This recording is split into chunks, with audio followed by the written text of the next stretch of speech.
E aí, galera do Sport Like, vamos agora falar desses três comentaristas aí que, na minha opinião, são os dos melhores que tem no Brasil. Eles fizeram mais análise muito bacana aí da classificação do Flamengo. O João Guilherme trazendo a parte técnica, falando que o Flamengo é muito superior ao Corinthians na parte técnica. O Mauro César trouxe uma questão muito interessante a respeito da torcida, porque a torcida do Corinthians ficou falando a semana toda que ia ser um caldeirão. E quando a gente vê dentro do estádio, a gente vê torcedores elitizados, né? Torcedores que precisam pagar 300, 400, R$ 1.000 para entrar no estádio e na hora de apoiar o time ficam caladinho. Tanto é que a torcida do Flamengo era que estava fazendo mais barulho. E o Ricardo Maurício, ele faz uma crítica aí em relação ao Gabigol, que ele desistiu do Gabigol. Vamos ver até o final, assistam até o final desse vídeo que está muito bacana essas três análises e vocês vão entender melhor por que o Flamengo se classificou. E aí, aproveita aí, deixa aquele like e se inscreva no canal, pessoal. E um forte abraço e até a próxima. Fez o pagamento, né? Mesmo caso envolvendo o Hugo Souza, e ele falou: olha, o clima vai ser hostil, o clima vai ser pesado. Foguetório na madrugada, na porta do hotel do Flamengo. Isso aí é normal, já aconteceu em várias situações, em vários lugares. É errado, mas é normal. O clima era esse, o ambiente era esse, né? E eu estive esses últimos dias em São Paulo e a confiança em São Paulo era enorme de que o Corinthians conseguiria a classificação, na imposição da sua torcida, da fiel, que é extraordinária, que canta, que empurra, que vibra, é uma torcida diferente, aquelas coisas todas. Só que alguns detalhes foram esquecidos nesse pré-jogo. O mais importante, a qualidade dos times. Hoje ficou provado que o Flamengo tem uma equipe bem superior à do Corinthians. E é fácil explicar. O Flamengo, desde o início do jogo, estava dentro do seu posicionamento, jogando de maneira tranquila, até que aos 27 minutos do primeiro tempo, Bruno Henrique foi expulso de uma forma que não há nenhuma contestação, ele tinha realmente que ser expulso. 27 minutos do primeiro tempo. Olha o que sobrava de tempo nesse jogo, minha gente. Mas aí entrou algo que faltou na análise pré-jogo. E principalmente depois do que nós vimos no primeiro jogo no Maracanã. A qualidade. O time do Flamengo, ele é muito melhor que o time do Corinthians. E isso ficou explícito hoje. O Corinthians teve, a partir dos 27 minutos do primeiro tempo, um jogador a mais e só teve uma chance realmente que levou perigo, que foi aquele belo chute do Yuri Alberto no segundo tempo. Uma defesaça do Rossi. Tirando isso, um chute do Giovani na entrada da área, algumas cabeçadas que passaram perto. Mas o que eu quero dizer é o seguinte: esse jogo de hoje expôs a diferença entre os times e a falta de qualidade do Corinthians, porque o Corinthians não conseguiu incomodar o Flamengo. Obviamente que era um jogo nervoso, um jogo tenso, um jogo que vale muito, uma final de Copa do Brasil, mas o Flamengo tinha uma desvantagem em campo. Mas a qualidade fez a diferença. E a qualidade foi o antídoto para o clima hostil. Porque a torcida do Corinthians no estádio começou a perceber o seguinte: olha o time dos caras aí. Um jogador a menos, um jogador a menos, tocando a bola, segurando, sem ataque, organizado. E aí entra um outro personagem do jogo, importantíssimo. Felipe Luiz. Gente, o Felipe Luiz fez hoje o quarto jogo como técnico profissional de futebol.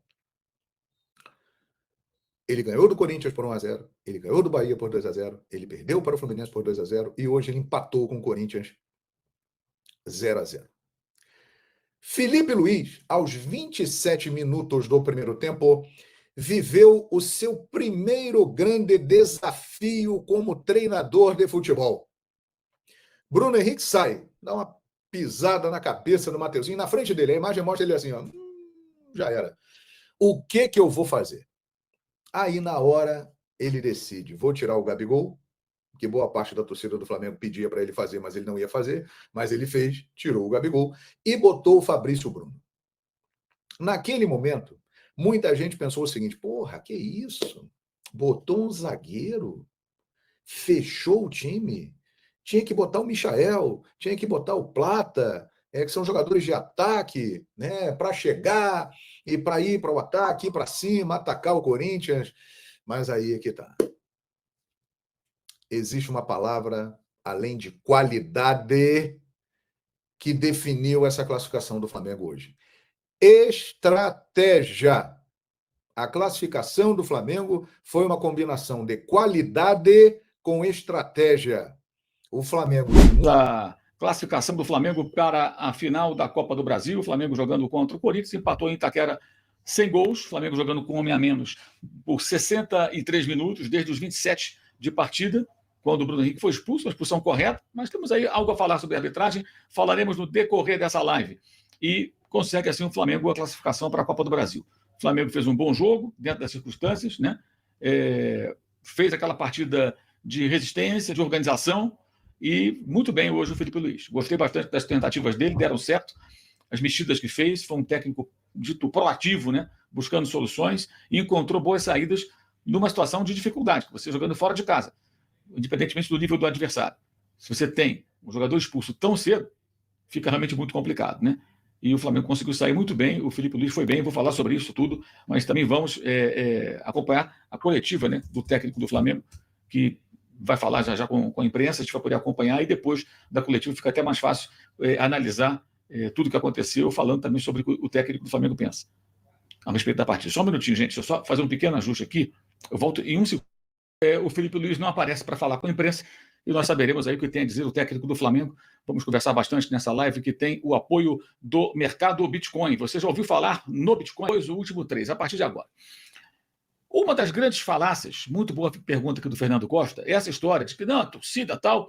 Teve gente aqui em São Paulo, acreditem, falando o seguinte, nossa, o Memphis Depay vai ficar impressionado com a torcida do Corinthians. Será que ele já viu algo igual? Meu amigo, o cara jogou na Europa, já viu torcida francesa, torcida sérvia, torcida grega, torcida turca, torcida espanhola, várias torcidas bem participativas, muito mais do que essas torcidas que frequentam os estádios brasileiros hoje, inclusive do Flamengo em certos jogos. Quem foi a Flamengo 0 Peñarol 1 viu. Essa elitização do ingresso caro leva um torcedor ao estádio que não apoia o tempo todo, um torcedor meio blasé, um cara que acha que comprou os 3 pontos na aquisição de um ingresso caro. Então, assim, não tem esse negócio, não. Vale para o Flamengo contra o Peñarol, vale para hoje. Eu acompanho o jogo pela TV, como vocês. Cara, claramente no segundo tempo a gente ouvia a torcida do Flamengo, a torcida do Corinthians calada. Muitas vezes era só organizada ali cantando, o resto roendo unha e assistindo o jogo. Não é muito diferente do que a gente vê no Maracanã, não. E vimos na sexta-feira, no jogo do Botafogo, um silêncio danado, a torcida do Botafogo, 60 e tantas mil pessoas em silêncio. Fez o gol, aí tomaram o gol, silêncio. O Vasco ontem, vários momentos a torcida calada em São Januário. Quando o Hulk fez o gol, ainda tinha jogo. Gritaram para apoiar o Vasco? Não, ficaram calados, assustados. Esse é o padrão que a gente tem visto nos estádios brasileiros. É uma falácia achar que a torcida brasileira é mais vibrante e apoia mais do que a torcida de outros países. Não é mais. Talvez tenha sido algum recorte na história, talvez especificamente num determinado jogo, quando o ingresso é mais barato, um outro perfil, que se vê isso aí. E realmente, em vários momentos que se viu, foi uma torcida do Corinthians calada. E a do Flamengo você ouvindo aí os 2.300 rubro-negros cantando. Então, assim, a torcida no Brasil, em geral, ela é movida pelo jogo. O normal, o correto seria o time ser puxado pela torcida, a torcida empurrar o time. Mas acontece ao contrário. O time tem que estar jogando bem e vencendo para a torcida se animar. Assim era o Brasil. Tá? O Ramon Anselmo Santana também fala dessa questão da torcida quieta, o Flamengo muito desfalcado. O Juvenal Pedro Silva Júnior falando que o Flamengo jogando com 10 foi melhor. O Adriano Marcel diz que o Bruno Henrique ajudou a tirar o Gabriel e se ajudou o Flamengo contra o time fubá do Corinthians. Cartão amarelo proibido. Cara, teve puxão do pescoço do Charles no Gerson, não tomou cartão. O Charles fez 3 faltas em 7 minutos. Impressionante. A Beatriz diz que o Bruno Henrique vacilou, de fato, foi um vacilo, né? Poderia evitar aquela situação. Muita gente também criticando o Gabriel. O Gabriel foi o de sempre, gente. Meia hora em campo foi praticamente uma figura nula. A primeira bola que foi para ele deu um passe errado. Na segunda, ele não conseguiu dominar. Depois ele veio buscar a bola no meio campo, circulou com a bola ali e tal, um passe ou outro, nada demais, e saiu. Saiu sem deixar saudade. O Alexandre Nunes, Mauro está filipizado. Eu não estou filipizado, nem sou contra o Felipe. Alguns trouxas aí andaram insinuando que eu critiquei, que foi mal contra o Fluminense, eu estou elogiando hoje. A questão que eu falo do Felipe ele é um técnico sem experiência ainda. E ficou muito claro contra o Fluminense. Ele não foi bem. Ele não foi bem e ficou muito abalado, muito abalado. Mas eu acho que ele tirou lições daquilo, reagiu. Hoje ele montou bem a equipe e as decisões que ele tomou, que foram assim muito diferentes do padrão, quando alguém perde um jogador. Muitas vezes perde o jogador de ataque expulso, o cara continua daquele jeito. E ele teve um cuidado de montar uma linha de 5. Os times brasileiros têm muita dificuldade contra a linha de 5. E aí o Corinthians ficou mais encalacrado ainda para tentar furar o bloqueio do Flamengo. Sustentou ali o jogo no primeiro tempo no 0-0. No segundo passou a ter mais saída com a entrada da Ayrton Lucas. Porque com os 3 zagueiros, o Wesley tinha mais chance de atacar. O Alexandre não tem a mesma força e a velocidade do Ayrton.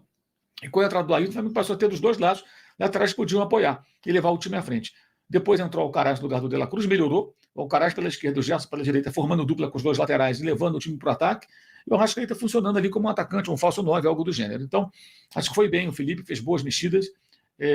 Hoje ele mostrou assim, algo que é importante no perfil de um técnico, a capacidade de pensar rápido, tomar decisões e fugir do lugar comum. Né? Mas ia tomar sufoco. Não tinha jeito. E nem tomou tanto sufoco assim. O Ricardo Cardoso escala já o time para a final. Rossi, Wesley Ortiz, Léo Pereira, Alexandre, Pulgar, Alcaraz, Gerson, Michael e Luiz Araújo. É o time dele. O Liz Teixeira, Deus queira ter sido o último jogo que o Flamengo começou com 1 a menos, com o Gabriel em campo. Ricardo, Mauro se rendeu ao filipismo. Amigo, eu vou me render sempre a um bom trabalho de um técnico, não importa qual seja. E o Felipe Luiz foi muito bem hoje. Então, elogio aqui com toda a tranquilidade e com toda a felicidade. Que seja um bom técnico, porque o Brasil precisa de bons treinadores. Foi arrojado, foi corajoso. Eu só não concordo muito quando ele fala assim, não vou abrir mão da maneira que eu penso. Eu acho que, às vezes, existem circunstâncias de jogo que você precisa abrir mão de algumas das suas convicções para se adequar a determinados cenários. O próprio Atlético de Madrid, onde ele jogou, já impôs uma situação no mata-mata de Champions contra o City do Guardiola na Espanha, em que o Guardiola trancou o time no final para suportar ali a pressão e aguentar o resultado que lhe interessava. E se classificou. Então, essas coisas acontecem. Às vezes você precisa se adaptar em determinadas situações de jogo. Um pouco infernal, com uma decisão, no mínimo, surpreendente do Felipe Luiz. Confesso que durante o jogo eu cornetei muito o Felipe Luiz por causa daquela ideia de tirar um atacante e botar o Fabrício Bruno. Eu até teria tirado o Gabriel também, porque o Gabriel era uma peça nula, mas eu teria botado o Plata ou o Michael, um outro atacante.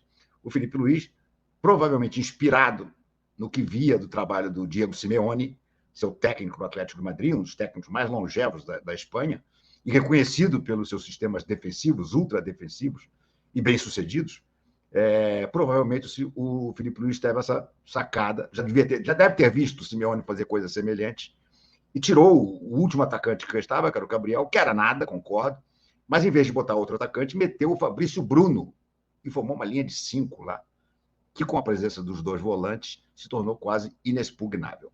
Vou rodar agora aqui o vídeo de abertura do canal, o famoso banner do Superchat está on, like, já vi que tem um cacetão de Superchat aqui, 25, mas porque realmente, de novo, nos cerca de 30 minutos que ficou em campo, o Gabriel não acertou nada. Ele não está conseguindo matar a bola.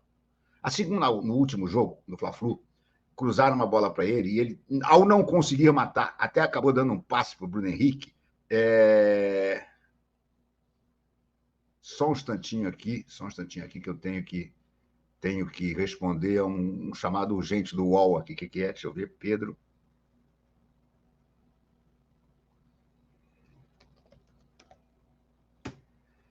Pronto, já respondi. Era só quem vai ser o campeão da Copa do Brasil, palpitômetro, e eu já botei Flamengo. Mas, enfim, o Gabriel não consegue mais dominar a bola, gente. Isso é assustador. Isso é assustador. Realmente, o Felipe Luiz tem uma questão daqui para frente. Porque depois de... São 5 agora, né? 5 jogos seguidos que ele começa jogando. E ele não joga... Você não vê nenhuma melhora. Tecnicamente, parece que o Gabriel desaprendeu tudo. Então, a pergunta que eu faço para vocês é essa. Felipe Luiz deve desistir do Gabriel? Por quê? Porque vai ter as finais da Copa do Brasil. O Flamengo vai jogar contra o Atlético Mineiro. O sorteio de mando de campo vai ser na quinta-feira. Então, não sabemos se a primeira vai ser no Maracanã ou a primeira na Arena MRV e a segunda ao contrário. Mas o Gabriel merece ser usado ainda nesses jogos. E não merecendo, qual é a solução que o Felipe Luiz precisa arrumar? No primeiro desses jogos, por exemplo, ele não vai ter o Bruno Henrique. Já se sabe que ele não terá o Bruno Henrique, que foi expulso. Então, o primeiro jogo, pelo menos, você já sabe que não vai ter o Bruno Henrique. A saída do Bruno Henrique nem acho dramática, porque eu não vejo o Bruno Henrique também muito bem. Ele hoje estava até jogando direitinho, até fazer aquela bobagem, levantar a perna lá na lua. Mas o Bruno Henrique, você tem o Michael. Agora, quem o Flamengo deve escalar no lugar do Gabriel? Deve, por exemplo, abandonar o sistema de um centroavante e um ponta, que era o sistema do Jorge Jesus? Era o Gabriel e o Bruno Henrique. Tudo bem que o Gabriel não era tão centroavante assim, mas era o atacante mais agudo, vamos assim dizer. Ele pode jogar, por exemplo, com o Plata e com o Michael. Ou será que ele vai insistir no Gabriel de novo?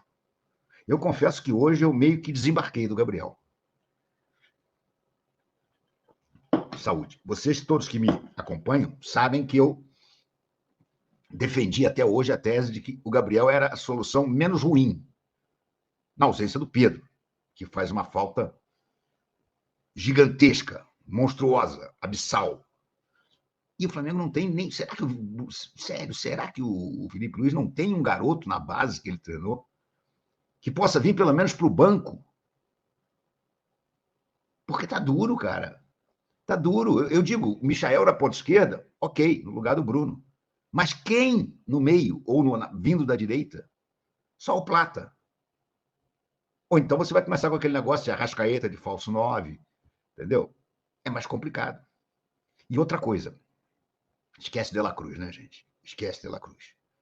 De La Cruz ficou um tempão sem jogar, jogou 45 minutos só no jogo do Uruguai, descansou a semana inteira, porque foi poupado do Fla-Flu, nem relacionado foi, e hoje, no início do segundo tempo, rompe novamente o posterior da coxa. Eu estou cada vez mais convencido de que o problema do De La Cruz vai além dessas contusões musculares. Problemas de, vamos assim dizer, instabilidade no joelho causam sobrecarga nos músculos. Mas seja qual for a contusão, a esse momento não interessa. O que é preocupante é o seguinte: será que o Flamengo pagou 18 milhões de euros num jogador bichado? Porque não dá para discutir que ele é tecnicamente um puta jogador. Não dá. Quem diz que ele é um perna de pau não entende bolhufas de futebol. Ele, no iniciozinho dele aqui no Flamengo, ele chegou a mostrar como ele é um bom jogador. Agora, vive na enfermaria, cara. Parece aquele Ederson, lembra? Que ganhou a camisa 10 do Flamengo e jogava um jogo e ficava 3 fora. Ou aquele outro que se naturalizou, era Roberto, não sei lá o quê, que se naturalizou croata também. Tudo bichado, gente. Agora, onde estava o departamento médico do Dr. Tanuri, que não fez um exame acurado, apurado, detalhado no De La Cruz? Eu mostrei aqui recentemente o histórico do De La Cruz, de contusões, das temporadas 21 e 22 e 22 e 23. Eram impressionantes. É impressionante o número de jogos que ele ficou fora. E vai o departamento médico do Flamengo e engole essa. Gente, tem que mudar tudo no Flamengo. Mas principalmente não, mas uma das coisas mais importantes é mudar esse departamento médico, cara. Uma vergonha você gastar 18 milhões de euros. O Flamengo pagou a multa por um jogador que está se mostrando bicho.